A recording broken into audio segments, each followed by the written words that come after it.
Thanks for inviting me to your show. Tell me all about yourself. I'm doing great, Stephen. I can't complain. As I say, I it sounds like the world is ending, but then you get there and it's actually a nice place. Oh, yeah. And I love Edmonton, so right back at you. Yeah, there we go. There we go. Okay, are you ready? Yeah, Yeah, I'm gonna go for about 25 minutes. You up for that? sure. Okay. Let's set my clock here. Five, four, three, two, one. Friends, I have a very special treat for you. A person I admire greatly. His name is Stephen Crook, and he's a global finance visionary and senior corporate strategist, currently serving as managing director of Del Morgan and Company, and acclaimed for uniting bold ideas with commercial impact across continents, with decades of experience advising Fortune 1000 firms and leading transformative financial transactions. He is also a sought after speaker and educator. Recently, he's been inducted into the IOFP as Distinguished Mentor in Investment Banking 2025. Stephen joins the network of purpose driven change makers. Welcome, Stephen. Yeah, thanks for having me, Dr. Al. Great to join you, and I appreciate the invite.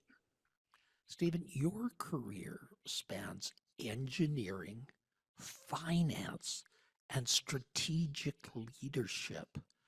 What key pivot moment moved you from technical roles into high stakes investment banking? Yeah, that's a great question. I started my career at Bell Labs, and then I managed new product and service development for AT&T. And so I ended up getting my MBA. And then once I had my MBA, I decided to get into consulting. And so then I spent most of my career in consulting. And that took me all over the world. And I worked with clients in most every industry. And also, I was a thought leader on marketing and sales. And I taught about that at both Northwestern and Columbia. And that allowed me then to work with other people. And then working I started to work with private equity. And then as a senior executive, they would bring me in to turn around companies. And I got quite a reputation in private equity.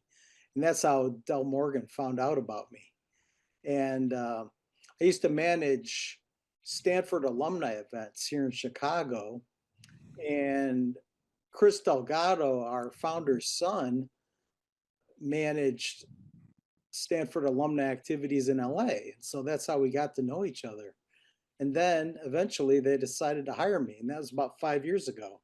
And so I had studied investment banking, but I never thought I'd be doing it. But since I worked with private equity a lot, I knew all about finance and deals and how investment banking might work. Also, I had studied investment banking. It's one of my majors in my MBA at Kellogg. And lo and behold, now I've been doing it. And our scope is worldwide. And so I have clients, across all industries all over the world. And our investors are big institutional investors, like big banks, you would know, private equity, venture capital, sovereign wealth funds, family offices, also multi-billion dollar individual investors. And so we try to match up clients when we're raising capital. We do capital deals over 10 million, real estate deals over 20 million, and about 30% of our work is M&A. And so IPOs, M&A, they hadn't been really happening the last couple of years. Now that's starting to pick up again. And I'm a thought leader on M&A, and I've led some of the biggest mergers in the world, in the US, and over time now in many different industries. Sometimes they're takeouts, sometimes they're M&A defense where somebody's trying to take you over and you don't want to be taken over, so you have to, battle a hospital, robber baron trying to take over your company. And so we can defend those that are in need of defense. But also, we work, and a lot of times you're just trying to find the right acquisition partner to take you over. Um, and that's what happens a lot in private equity. A lot of people, they start a business, it's very successful, they get to retirement age, but then their kids don't want to take it over. Then they're like, "Oh, what do I do?" And usually then, a private equity company might buy them and take the company over. And a lot of times then they'll take whatever a good business is locally or regionally, they'll try to expand it across the country or across the world. And so a lot of times you can take something that's very small but very successful, envision it going out globally and make it happen. And that is kind of what we're in the business to do. And so we help companies grow. Historically, we've taken big companies public. Goldman Sachs, the biggest investment bank in the world. That was many years ago. Many years before that, we took PayPal public. Everybody knows them. And so many smart people worked at PayPal. Now they work all over the place. And that includes Elon and many others. And so all of those people now are uh, building their own firms. And that is what we love. We love innovation, we love new ideas, and we love having the chance to take those new ideas and help people position them into a successful company. And that is usually a 2 to 3 year process to get somebody up and running. And that's very hard. And as you know, you and I work together and advise different people who are trying to start their own either nonprofits or for-profit companies. And it's my job, as well as your job, we help advise them to go out and be successful, because for a lot of people it's very hard. And that's how we found each other, and that's how together, we try to help many people go out and make a difference in the world. So, Stephen, what is one mindset shift you believe leaders must adopt to thrive in today's volatile markets? Well, a lot of people have a vision, but a lot of times their vision isn't fully developed. And so my main role is to help them think bigger than they have ever thought, to think about exploding that idea, to make it something truly special. And I always tell people you can't go public unless you dominate your market until you're top in your industry. You're really producing, consistent cash flows and profits. And that takes time. You really have to win. And the problem we find ourselves in now is I talk about a founder mindset. Most industries these days are dominated by an oligopoly or a couple or 2 or 3 companies that kind of own the world. And it's very hard for little startups to crack into that. But somebody's always got a better idea or a better technology or a better solution. And that is what it takes to go in and take on one of those Silicon Valley giants or one of those worldwide industry leaders. And that is very hard. It's hard to raise capital, it's hard to start a new company. It takes lots of work. Um, but I truly work with geniuses because so many people in so many different industries, they all have different talents, but those people that really make a difference, they're genius in some way. They have a way to look at the world in a different way, to make a decision others might not make. There's always risk involved, but investors don't want risk. Investors want a sure thing. They want a sure bet. And so we try to make sure that not only are you the right management team to bring that to market, but also it's the right business opportunity to bring to market in terms of a thesis. And it's got the pro forma financials that will make anybody want to invest in it. And then it has to prove itself out over time. So some of those companies make it and some of those companies don't. And some, you know, we try to find the right investor for each of our clients that is going to be a long-term partner, not only to provide capital, but I'll be on their board. They'll put someone on their board and we'll advise them and try to make them better than they ever could be on their own. So, Because, so one question, Stephen. What is the most common blind spot you see among top leaders?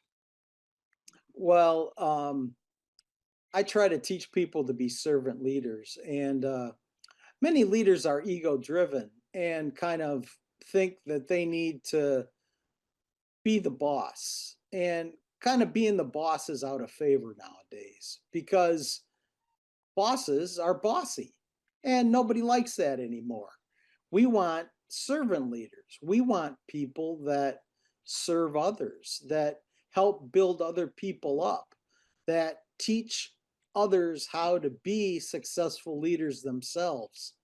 And that is really the biggest challenge, getting people out of their own ego to see the world in a different way.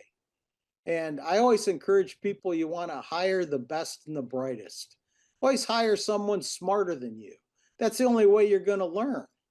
And if people are self conscious, they are worried about someone that's going to be better than them, well, they've already lost. You know, you want everybody better than you, and you want to learn from everyone, and you want everybody to contribute.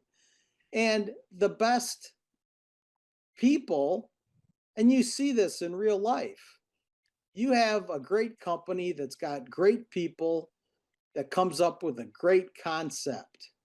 And then maybe one or two of those people will break off and create another new concept.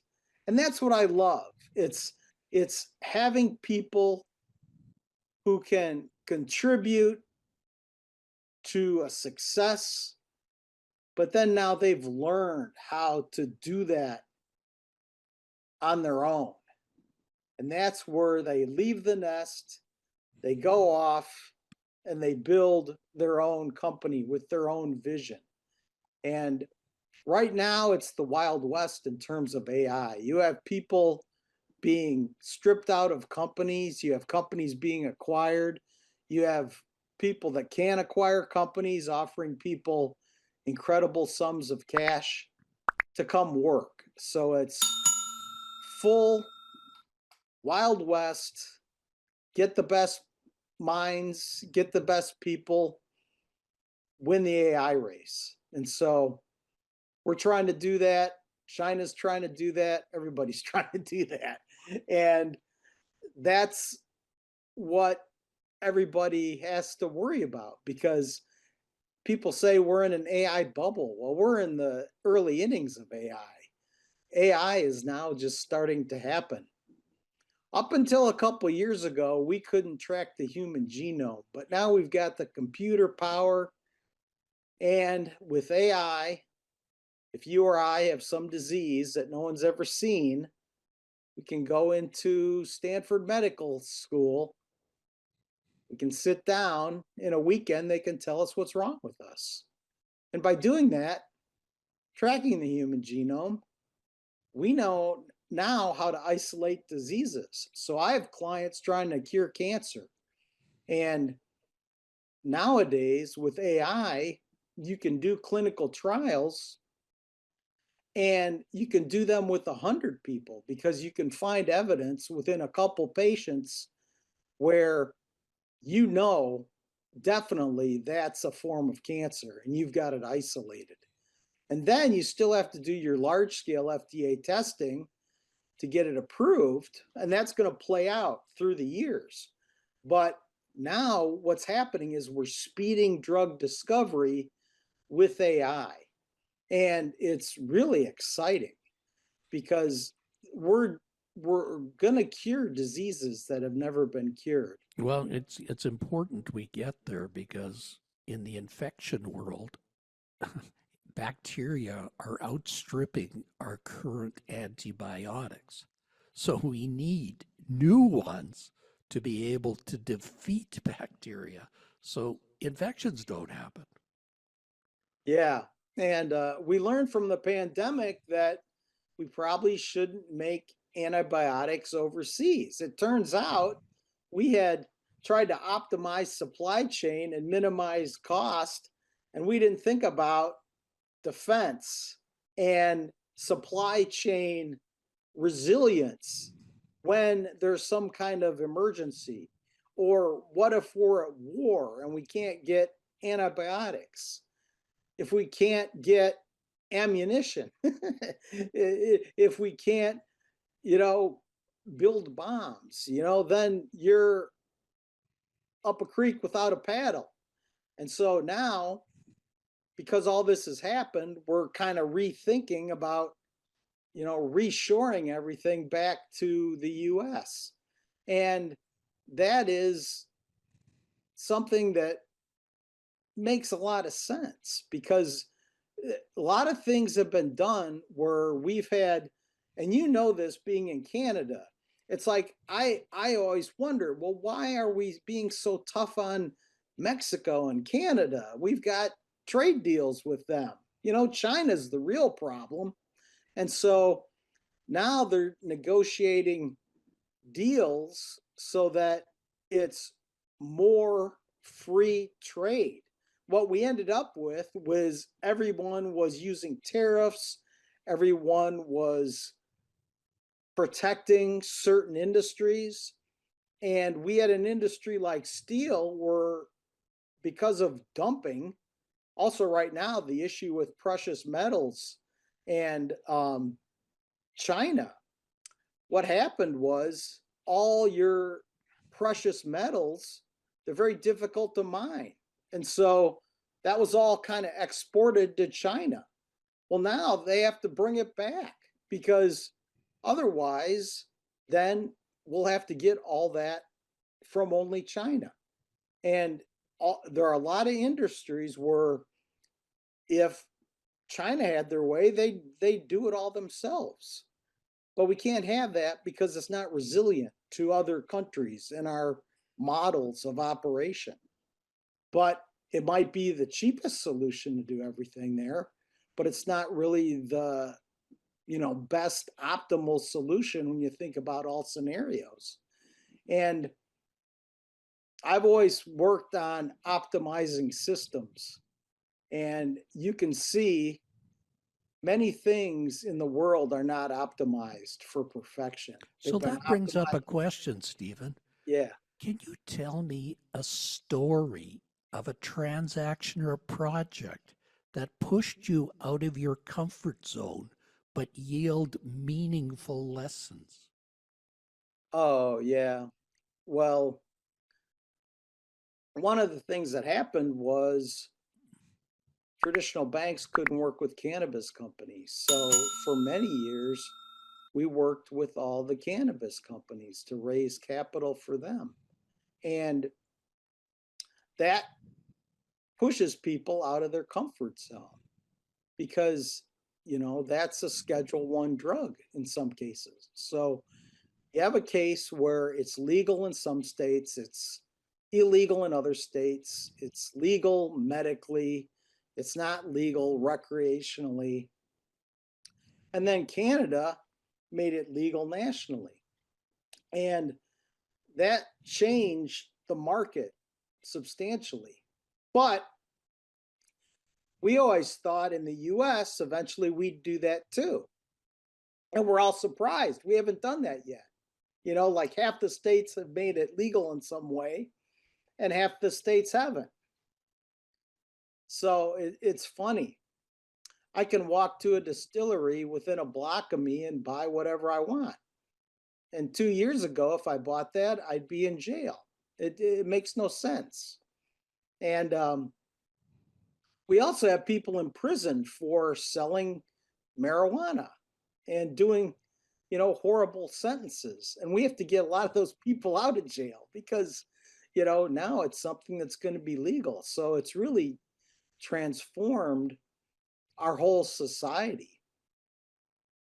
And for me, it's like I have anxiety and I can use CBD and it'll calm me down.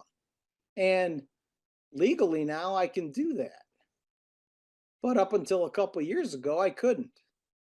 And so that's really changed the way that I look at regulation, how that impacts countries, how that impacts companies, and how we need to work with the government to get the laws changed. And that's also a role we have to play.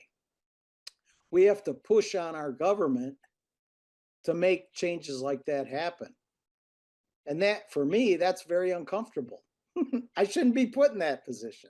My company shouldn't be put in that position.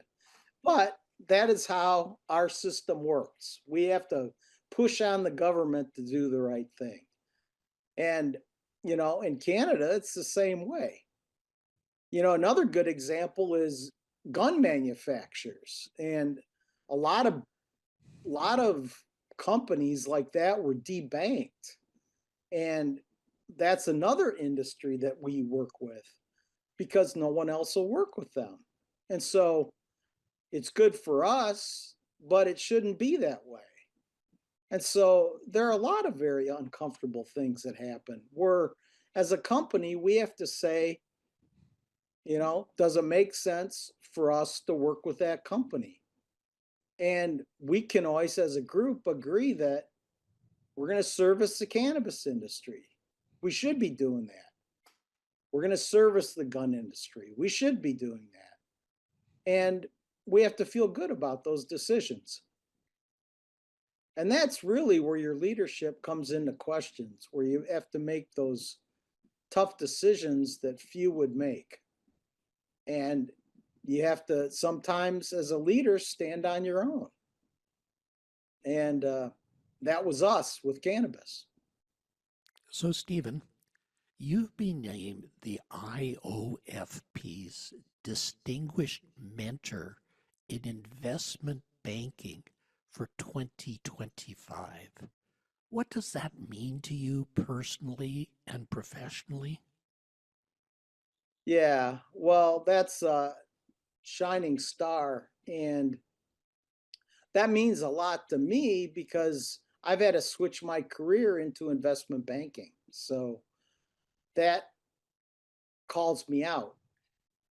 I've also been recognized as a thought leader in project management and M&A. And we have always been one of the leaders when it comes to M&A deals. And the way we compete with big banks is by getting that recognition, by getting people to know us and know how we differentiate from them. If I worked for a big bank in investment banking, I'd be the healthcare industry specialist, or I'd be the telecom industry specialist, and I'd only work with those clients. I get bored. I want to work with all clients across all industries. So I like working for Del Morgan, which is a mid-market investment bank where I can work with anyone that I want to.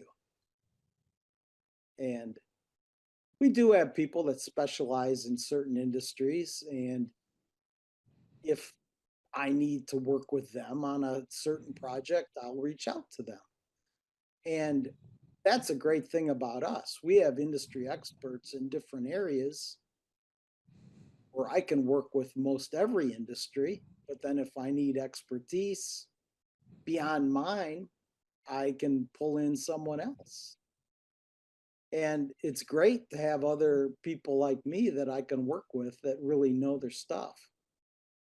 And our company is filled with people like me that have a history in industry, have a history in education, have a history in doing something great in other areas. Now we do it for Del Morgan. So, Stephen, we're almost at the end of our conversation. Is there, how can people find out more about you and what you do at Del Morgan? And if they need their services, how can they get in touch with you? Well, I'm a super connector on LinkedIn, and everybody can reach me there on LinkedIn. Everybody can go to our website, which is delmorganco.com. You can learn all about us and what we do. If anybody wants to reach me, they can reach out to me. They can reach out to you. They can find me easily. Um, I'm happy to do a Zoom meeting with them. I do Zooms 24/7, 365. I have clients and investors all over the world. So I'll be doing a Zoom meeting at any time, day or night. So I'm happy to meet anyone and tell them all about us. Yeah, Stephen just has 37,000 followers on LinkedIn. So, just as I say, he's readily available. Yeah. And well, LinkedIn only allows you 30,000 connections. And they give 50,000 connections to like five big shooters. And I'm not a big enough shooter. And that's an issue because many of us would like to have more connections. But that is the LinkedIn policy. So I've built my whole career on LinkedIn, and now it's my shingle. If you think about it, you used to have a business card and you used to have a resume. Well, now you have LinkedIn, and that pretty much is your calling card. And it's a pretty powerful one. People that Yeah, don't use it are shooting themselves in the foot. yeah. And but you also have to go out to conferences and you have to meet people in public. And again, because of the pandemic, a lot of people now aren't out and about like they used to be. And so it's always good to do webinars. It's good to do radio shows like yours. It's good to do anything where you can get the word out about who it is, what you do. And I literally meet people from all over. And I can tell you back when I used to teach in executive programs, people would call me years later. They'd find out about me, and just out of the blue, I'd get a call. Hey, I attended your seminar, you know, here, 3 years ago. And now I really need your help. Can you come help me? And that is how business is done. Interesting. Well, Stephen, thank you so much for being here. Well, have a blessed day. And thanks for being my friend. And I appreciate all your help. And I hope your radio show grows beyond your wildest dreams. So thanks for the time. Okay, bye for now, Stephen. Have a fantastic day. You too. Have a blessed day. Bye Bye bye. now.